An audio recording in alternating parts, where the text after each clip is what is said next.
இந்த பங்கு சந்தைகள்லாம் வந்து கீழே கீழே போயிட்டு இருக்கிறதால வந்து பங்கு சந்தையில் வந்து ஏகப்பட்ட நஷ்டங்கள் வந்து இருக்குது. இதெல்லாத்தையும் கடந்து நம்ம என்ன எப்படி எடுத்துகிட்டு வரணும் அப்படின்னா, நம்ம வந்து ஒரு இந்தியாவில் இருக்கிறோம், நம்ம வந்து பிஸ்னஸ் பண்ணுறோம், நம்ம வந்து பிஸ்னஸ்க்குள்ளே வந்து நிறைய விஷயங்களை பண்ணலாம், நம்ம ஒரு இன்னோவேட்டிவாக இருக்கிறோம், ஒரு சர்வீஸ் இண்டஸ்ட்ரியில் இருக்கிறோம்.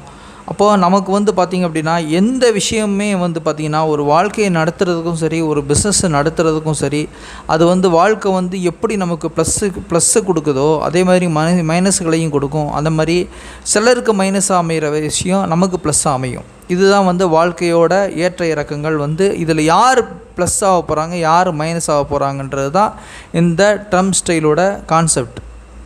ஸோ இதில் பார்த்திங்க அப்படின்னா அவர் என்ன பண்ணுறாரு, மும்முரமாக வந்து அவரோட கண்ட்ரியோட வளர்ச்சிக்கும் அவரோட பாதைகள் அவரோட திட்டம் வகுத்து அவர் என்ன பண்ணுறாரு அப்படின்னா அவரோட கண்ட்ரிக்கு வளர்ச்சிக்கு எடுத்துகிட்டு போகிற திட்டங்கள் வந்து முன்னிலைப்படுத்தி அவர் எடுத்துகிட்டு போகிறாரு.